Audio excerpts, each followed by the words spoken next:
Chief secretary కూడా retire అయింది. ఆమె అప్పుడు హెల్త్ సెక్రటరీగా ఉండే కొంతకాలం. ఆమె నాయకత్వంలో పంపించాం, చాలా దేశాలకు పంపినాం. మరి తిరిగి రండి. ఇప్పుడు ఏమైంది, మందులు లేని ప్రపంచాన్ని ఊహించలేం. మందులు కావాల్సిందే. మందులు తయారు చేసే సందర్భంలో తప్పకుండా కొంత వేస్టేజ్ ఉంటుంది. ఆ వేస్టేజ్ని ఎట్లా మేనేజ్ చేయాలి అని దానికి తెలివి కావాలి. సింపుల్ ఎగ్జాంపుల్ చెప్పండి, మన ఇంట్లో కిచెన్లో కూడా డైలీ వేస్ట్ ఉంటుంది, కానీ చాలా నీట్గా పెట్టుకుంటాం మనం దాన్ని.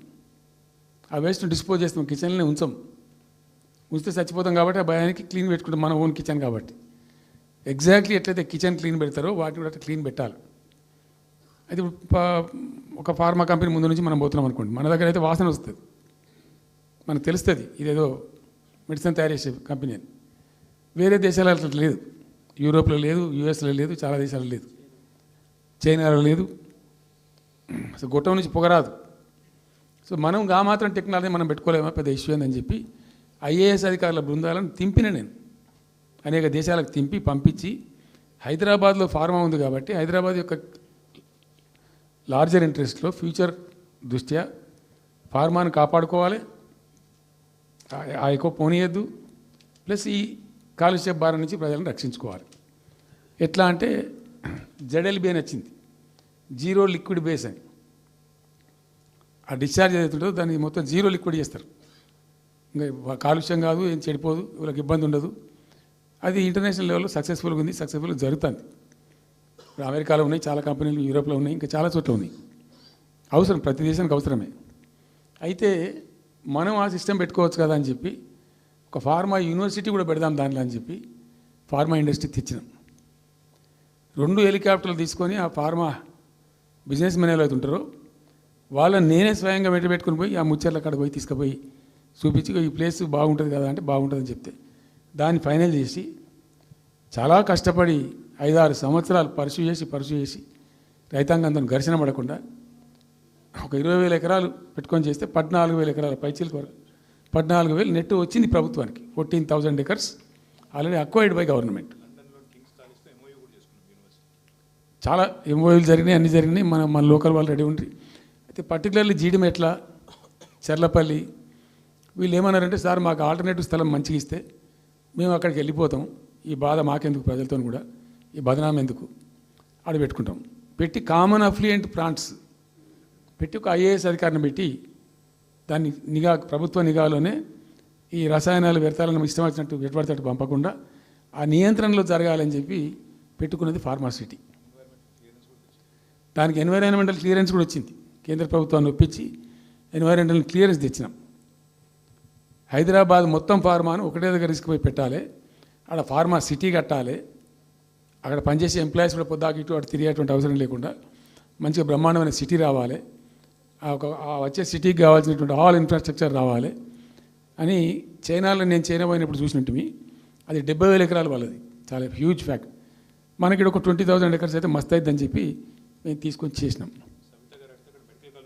మెడికల్ కాలేజ్ కూడా మంజూరు చేసినాం ఆ పక్కనే, వీటన్నిటి దృష్ట్యా పెట్టుకొని. అంటే మేము ఒక పద్ధతి పెట్టుకొని దాన్ని ఒక సిస్టమేటిక్గా చేసినాం. చేస్తే ఇప్పుడు దాన్ని ఏందండి దందా, ఏదైనా చేసి దాన్ని నమ్మకదొబ్బ అన్న. ఏం జరుగుతుంది రాష్ట్రంలో? ఫ్యూచర్ సిటీ, తొక్క సిటీ, ఎవరికి కావాలి నీ ఫ్యూచర్ సిటీ నాకు అర్థం కాదు. నువ్వు పెంచినావు హైదరాబాద్ను, ఎవరు చేసిన హైదరాబాద్ సిటీ? ఇంత వైబ్రాంట్ సిటీ ఎక్కడికి వెళ్ళొచ్చింది? 400 సంవత్సరాల చరిత్రతోని దీనికంతా ఒకటి బోధి జరిగి ఆటోమేటిక్గా పెద్ద సిటీ అయింది. అట్లా అన్నీ కావు, అందరికి కావు. ఎన్ని రాష్ట్రాలకు ఉన్నాయండి? బెంగాల్ కలకత్తా ఉంది, మహారాష్ట్రకి ముంబై ఉంది, మనకు హైదరాబాద్ ఉంది, కర్ణాటకకు బెంగళూరు ఉంది, తమిళనాడుకు మద్రాసు ఉంది, ఢిల్లీ కోర్స్ ఢిల్లీ. వేరే రాష్ట్రాలకు లేవు కదా, 28 రాష్ట్రాలకు ఉండయి. సో ఇంత మహానగరం నిర్మితమైంది. ఈ నగరం యొక్క భవిష్యత్తును దృష్టిలో పెట్టుకొని పెట్టిందే ఫార్మాసిటీ. ఈ సిటీ మొత్తం గబ్బులు వేసిపోవాలి ఇక్కడ దాంతో, నువ్వు తీసుకుపోయాలి ఫ్యూచర్ సిటీ, తోక సిటీ. ఏందన్నట్టు ఇది? అన్ని దిక్కుమాలిన పాలసీలు, రియల్ ఎస్టేట్ బ్రోకర్ దందా తప్పితే ఇంకోటి లేదు. అన్నీ అవి కనబడతాయి మనకు. మీరు పరిశీలనగా చూస్తే, పూర్తిగా చూస్తే అసలు చాలా గందరగోళం. గురుకుల పాఠశాల విద్యార్థులు చచ్చిపోతారండి. ఇప్పటికి 120 మంది విద్యార్థులు చచ్చిపోయారు. గంత నియంత్రణ లేదా, గంత తెలివి లేదా? ఒక గట్టి అధికారిని పెట్టి గట్టి చర్య తీసుకోరాదా? ఏందో చేస్తాము, నీ ఫ్యూచర్ సిటీతో ఒక సిటీ ఈ పోరగాళ్ళని చేస్తారు. తర్వాత ఫార్మా సిటీలో ఆ ల్యాండ్ అక్వైర్ చేసినప్పుడు కండిషన్ ఏంటంటే ఓన్లీ ఫార్మా సిటీకి మాత్రమే వాడతాము. Conditional land acquisition. హైకోర్టులో కేసు ఉంది. హైకోర్టులో పోయి ఈ ప్రభుత్వం ఏం చెప్తుంది? లేలే ఫార్మా సిటీ ఉంటుంది. మళ్ళీ ఆడ 3,000 ఎకరాల్లో వాడేవాడు అంబాయినా సల్మాన్ ఖాన్ ఎవడో వంతారను బొంతారను పెడతారు. ఈ జూ పార్క్ని కొంచెం ఆడబెడతారట. ఎందుకు జూ పార్క్ అమ్ముకతోపడానిక? ఏం జరుగుతుంది ఈ రాష్ట్రంలో అసలు? మేము ఇటువంటి చిల్లర పనులు చేయలేదే మేము ఉన్నప్పుడు, ఇంత దుర్మార్గమైన కార్యక్రమాలు చేయలేదే. ఇది ఎక్కడ దిక్కుమాలిన దందా? ఏం జరుగుతుంది అసలు? ఏం చేయదలుచుకున్నారు ఈ రాష్ట్రాన్ని? ఇదేం పోతున్న. సో ఇట్లా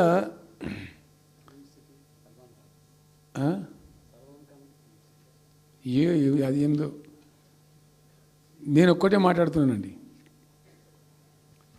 బిజినెస్ మీట్ పెడతాం, ఎంఓయూలు చేసుకుంటాం, ఏ ప్రభుత్వం చేయాల్సిందే.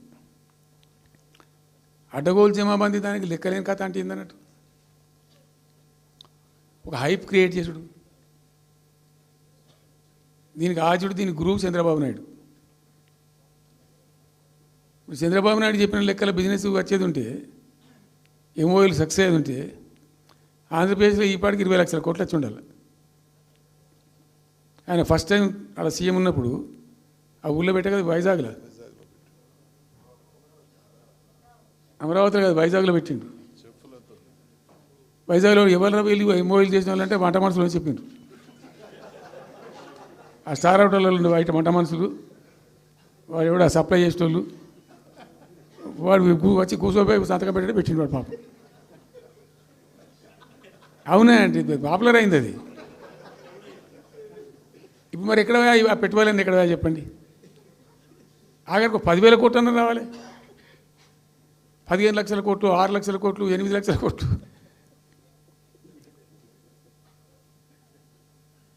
అయితే అప్పుడు తమాషా జరిగింది. ఈ భోపాల్ ముఖ్యమంత్రి, అప్పుడు నేను ముఖ్యమంత్రి ఉంటే, భోపాల్ ఉన్న ఆయన పేరు శివరాజ్ సింగ్ చౌహాన్, ఆయన సీఎం ఉండే. ఆయన ఆ ప్లానింగ్ అదే ఇప్పుడు నీతి ఆయోగ్ ఉంది కదా, దానిలో సబ్ కమిటీకి ఆయన చైర్మన్. నేను భోపాల్లో పెడతా బాయ్సాబ్ జర వచ్చిపోను అని ఖచ్చితంగా ఊరికే బతిమాలితే ఫోన్ల మీద ఫోన్లు చేస్తే ఏం భోపాల్ లేవా మీరు చూసుకోండి అంటే, లేదు సార్ నువ్వు తప్పకుండా రావాలంటే సరే అని పోయినండి.